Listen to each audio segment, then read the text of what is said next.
32 కార్లు 8 మానవ బాంబులు హర్యానాలోని ఫరీదాబాద్ జిల్లా ఖండావాలిలో ఢిల్లీ ఘటనతో సంబంధం ఉందని భావిస్తున్నటువంటి కారు వద్ద ఫోరెన్సిక్ నిపుణులు దేశంలో అసాధారణ విధ్వంసానికి ఉగ్రవాదుల కుట్ర ఐఈడీల తయారీకి 26 క్వింటాల ఎరువుల కొనుగోలు దేశంలో 8 చోట్ల ఏకకాలంలో దాడులకు ప్రణాళిక 20 లక్షలు సేకరించి ఉమర్ నబీకి అందజేత టర్కీలో ఉకాసా అనే వ్యక్తికి తరచూ సంభాషణ అరెస్ట్ అయిన డాక్టర్లంతా ఆత్మాహుతి బాంబర్లే అంటూ చూస్తున్నాం. సో ఇంత పెద్ద ఎత్తున దాడులకు తెగబడతా ఉంటే సో ఇక్కడ విషయం ఏంటంటే ఇంత పెద్ద ఎత్తున దాడులు తెగబడతా ఉంటే రాష్ట్ర దేశ రీసెర్చ్ అండ్ అనలిస్ట్ వింగ్ ఏం చేస్తూ ఉంది, ఎన్ఐఏ ఏం చేస్తూ ఉంది, నేషనల్ ఇంటెలిజెన్స్ ఏం చేస్తూ ఉంది, అదేవిధంగా త్రివిధ దళాలు ఏం చేస్తూ ఉన్నాయి అంటే ఇంటెలిజెన్స్ వ్యవస్థ ఎంత బలహీనంగా ఉందో మనం ఇక్కడ అర్థం చేసుకోవాల్సిన అవసరం అయితే ఉంది.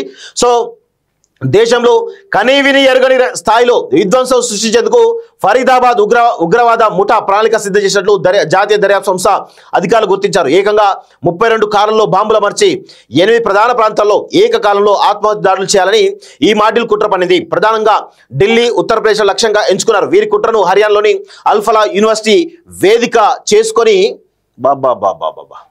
వేదిక అయింది. ముఖ్యంగా యూనివర్సిటీ క్యాంపస్లోని 17 భవనంలో ఉన్నటువంటి బాయ్స్ హాస్టల్స్లోని 13వ నెంబర్ గదిని ఉగ్రస్థావరంగా మార్చుకున్నట్లు గుర్తించారు. ఈ ఉగ్రవాద వైద్యులు టర్కీలోని ఉకాసా అనే వ్యక్తితో తరచూ సంభాషించారు. ఈ ఉకాసా ఎవరన్న దానిపై దర్యాప్తు అధికారులు దృష్టి సారించారు. హ్యాండ్లర్తో పాటు ఈ ముఠా సభ్యులు పరస్పరం సంభాషించుకునేందుకు స్విట్జర్లాండ్ చెందినటువంటి త్రీమా యాప్ను ఉపయోగించాలని గుర్తించారు. కాగా సోమవారం సాయంత్రం ఢిల్లీలోని ఎర్రకోట వద్ద జరిగినటువంటి ఉగ్రవాదాల్లో మృతుల సంఖ్య 13కు చేరింది. ఎల్ఎన్జేబీ ఆసుపత్రిలో చికిత్స పొందుతున్న క్షతగాత్రుల్లో గురువారం ఒకరు మరణించారంటూ చూస్తా ఉన్నాం. సో ఫరీదాబాద్లోని అల్ ఉలాఫ్ అని యూనివర్సిటీ అనుకుంటా, ఏది ఇక చూడండి, అల్ ఫలాహ్ యూనివర్సిటీ ఏదైతుందో ఫస్ట్ ఆ యూనివర్సిటీని బ్యాన్ చేయండి దయచేసి. ఈ మతాల మీద వీటి మీద ఏవైతే మతాల పరంగా ఉన్నటువంటి ఏ యూనివర్సిటీ అయినా కానీ బ్యాన్ చేయాలి. అసలు విద్యాలయాలు సెక్యులర్గా ఉండాలి. సెక్యులర్గా లేకపోతే ఈ విధంగా తయారవుతుంది.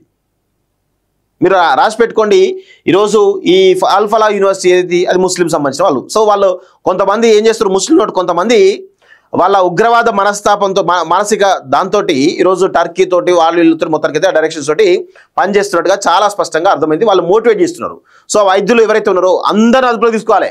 అల్ఫలా యూనివర్సిటీలో ఉన్నటువంటి ఎవరైతే వైద్యులు ఎవరైతే ఉన్నారో అన్ని ఇయర్స్లో ఉన్నారో అందరినీ కూడా తీసుకొని వాళ్ళ మొబైల్ అన్ని కూడా చెక్ చేస్తే అన్ని విషయాలు కూడా బయటపడతాయి. అసలు వాళ్ళు ఎవరెవరితో మాట్లాడుతున్నారు, వాళ్ళ మొబైల్స్ ఏంది, ఇప్పుడు మొబైల్స్ ఇప్పుడు మార్చిర్రా, ఇంతకు ముందు మొబైల్స్ ఏమైనా మార్చిర్రా, ఇమీడియట్గా ఈ 2-3 రోజుల మొబైల్స్ ఏమైనా మార్చిర్రా, ఇవన్నీ కూడా తెలుసుకోవాల్సిన అవసరం అయితే ఉంటుంది. సో అన్ని రూములు సోదా చేయాలి, ప్రతి రూమ్ కూడా సోదా చేయాలి. ప్రతి రూమ్లో కూడా ఏవైతే ఉగ్రవాద కార్యక్రమాలు జరుగుతున్నాయో ఉగ్రవాదులుగా ఉన్నటువంటి ప్రతి ఎవరైతే ఉన్నారో వాళ్ళందరూ కూడా అరెస్ట్ చేయాలి. చేస్తేనే ఇంకొకసారి ఎవరు కూడా చేయాలి. ఫస్ట్ ఆఫ్ ఆల్ ఈ మనస్తత్వం ఉండే వాళ్ళందరూ కూడా బహిరంగంగా ఎన్కౌంటర్ చేయాలి. తప్పేమీ లేదు, బహిరంగ ఎన్కౌంటర్ చేయాలి. చేస్తేనే బుద్ధి వస్తుంది, ఇంకోసారి ఎవరు కూడా చేయరు. సో ఇక్కడ చూడండి, అల్ఫలా వర్సిటీ స్థాపకుడి అక్రమాలు ఎన్నో అంటారు. చూడండి, దేశవ్యాప్తంగా భారీగా పెళ్లకు కుట్ర పడినటువంటి ఉగ్ర వైద్యులకు అడ్డగా మారినటువంటి అల్ఫలా యూనివర్సిటీ వ్యవస్థాపకుడు జావేద్ అహ్మద్ సిద్దికి అక్రమాలు బయటకు వస్తాయి, భారీగా లాభాలు వస్తాయంటూ 7.5 కోట్లు డిపాజిట్లు సేకరించి మోసం చేసిన కేసులో ఆయన 3 ఏళ్లు జైలుకు వెళ్లిన అంశం చర్చనీయంగా మారింది. అల్ఫలా ఇన్వెస్ట్మెంట్ సంస్థలో పెట్టుబడులు పెడితే భారీగా లాభాలు వస్తాయని ప్రజల నుంచి డిపాజిట్లు సేకరించి ఆ సొమ్మును వ్యక్తిగత ఖాతాలోకి మరలించారు. సిద్దికి దీనిపై నమోదైన కేసులో 2001 మార్చిలో అతడు అరెస్ట్ అయ్యారు. బాధితులకు సొమ్ము తిరిగి ఇస్తానని ఢిల్లీ హైకోర్టుకు హామీ ఇవ్వడంతో 2004 ఫిబ్రవరిలో బెయిల్పై విడుదలయ్యారు. డిపాజిట్ల సేకరణ వ్యవహారంపై ఈడీ కూడా దర్యాప్తు చేపట్టింది. మధ్యప్రదేశ్లోని ఇండోర్ జిల్లా అంబేద్కర్ నగర్కు చెందినటువంటి సిద్దికి అల్ఫలా చారిటబుల్ ట్రస్ట్ కింద 9 సంస్థలు స్థాపించారు. ఇవన్నీ కూడా ఢిల్లీలోని జామియా నగర్ అల్ఫలా హౌస్ పేరిట ఉన్న ఒకే భవనం చిరునామాతో రిజిస్టర్ చేశారు. ఇందులో యూనివర్సిటీ తప్ప మిగతా సంస్థలన్నీ 2019 ఏడాది వరకే కొనసాగాయి. తర్వాత కొన్నింటి మూసేగా మరికొన్నింటిని పక్కన పెట్టేశారు. ఇదిలా ఉండగా అల్ఫలా ప్రైవేట్ యూనివర్సిటీకి న్యాక్ నోటీసులు జారీ చేసింది. యూనివర్సిటీ పరిధిలోని ఇంజనీరింగ్, ఉపాధ్యాయ విద్యా కాలేజీలకు న్యాక్ నుంచి ఎలాంటి గుర్తింపు లేకున్నా న్యాక్ ఏ గ్రేడ్ గుర్తింపున్నట్టుగా వెబ్సైట్లో పేర్కొన్నారని వెల్లడించారంటూ చూస్తున్నాం. సో ఈ యూనివర్సిటీ ఫస్ట్ యూనివర్సిటీ పర్మిషన్స్ రద్దు చేయండి. ఎవరైతే వైద్యులు ఎవరైతే ఉన్నారో వాళ్ళని వేరే దానికి షిఫ్ట్ చేయండి, తప్పేమీ లేదు. సో ఇలాంటి దుర్మార్గమైనటువంటి యూనివర్సిటీలు ఉండడం తప్పు. మన దేశంలో ఇలాంటి డైరెక్ట్ యూనివర్సిటీ వేదికలుగా ఉగ్రవాద కార్యక్రమాలు జరుగుతూ ఉన్నాయి. దానిలో మహిళా వింగ్ని ఏర్పాటు చేసిరు, అన్ని వింగ్లు ఏర్పాటు చేసి మొత్తం మన దేశంలో పెద్ద ఎత్తున ఉగ్రవాద సంబంధించినటువంటి కార్యక్రమాలు జరుగుతూ ఉంటే మన భద్రతా వైఫల్యం అయితే కొట్టొచ్చినట్టు కనబడతా ఉంది. ఈ పరిస్థితి బాంబుల కోసం 26 క్వింటాల ఎరువు 26 క్వింటాల ఎరువు అట బాబా. ఫరీదాబాద్ ఉగ్రవాదులు మహా విధ్వంసానికి కుట్రపన్నారు. 8 మంది 4 గ్రూపులుగా విడిపోయి ఏకకాలంలో 32 కార్లలో బాంబులు అమర్చి పేల్చివేయాలని ప్రణాళిక వేశారు. అందుకోసం మొత్తం పాత కార్లని కొనుగోలు చేయాలని నిర్ణయించుకున్నారు. ఇప్పటికే 4 కార్లను సమకూర్చుకున్నారు. ఎర్రకోట వద్ద పేలింది అందులో ఒకటే ఎరుపు రంగు ఎకోస్పోర్ట్ కారును బుధవారం హర్యానాలోని ఓ గ్రామంలో స్వాధీనం చేసుకున్నారు. అందులో నిద్రిస్తున్నటువంటి ఓ యువకుడిని అదుపులోకి తీసుకుని ప్రశ్నిస్తున్నారు. ముజామిల్ వాడిన బ్రెజా కార్ను యూనివర్సిటీ క్యాంపస్ లో కనుగొన్నారు.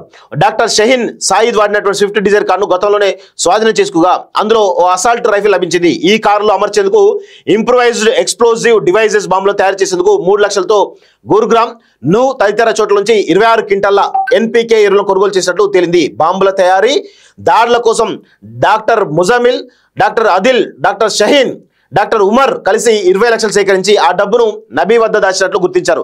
ఎర్రకోట బాంబు దాడిలో అతడు కూడా మరణించిన విషయం తెలిసిందే. ఈ డబ్బు విషయంలో ముజామిల్, ఉమర్ మధ్య భేదాభిప్రాయాలు వచ్చినట్లు కూడా అధికారుల విషయంలో తేలింది. అరెస్ట్ అయిన డాక్టర్లంతా ఆత్మాహుతి బాంబర్లుగా మారాలని నిర్ణయించుకున్నట్లుగా గుర్తించారు. ఎందుకురా నాయన, ఫస్ట్ వాళ్ళ బాంబర్ల కంటే ముందు మీరే బహిరంగంగా ఈ ప్రభుత్వం బహిరంగంగా వాళ్ళని ఎన్కౌంటర్ చేయాలి.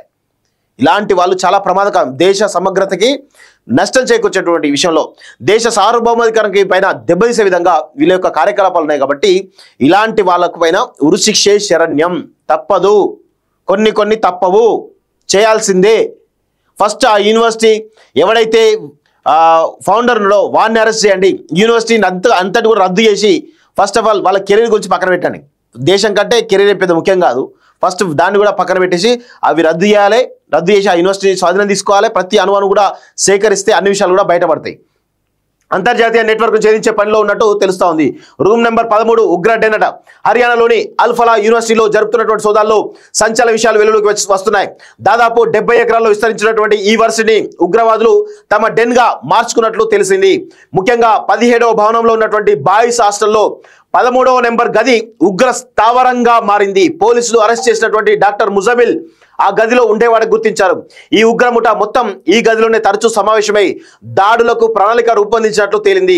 ఆత్మాహుతి దాడికి పాల్పడినటువంటి డాక్టర్ ఉమర్ నబీ ఇదే హాస్టల్లో 4వ నెంబర్ గదిలో ఉండేవాడని, ఆ గదిలో కూడా ఆ ఉగ్ర డాక్టర్లు సమావేశమయ్యేవారని పోలీసులు తెలిపారు. క్యాంపస్ లో ఇంకా ఎవరైనా ఉన్నారా, ఎవరెవరు ఈ ముఠాలో సభ్యులుగా చేరారన్న దానిపై లోతుగా దర్యాప్తు చేస్తున్నారు. పోలీసులు అరెస్ట్ చేసినటువంటి మహిళా ఉగ్రవాది Al-Falah varsity medical college doctor Shaheen కు పాకిస్తాన్ ఉగ్రవాదులతో సంబంధాలు ఉన్నట్లు తేట తెల్లమైందంటూ చూస్తా ఉన్నాం.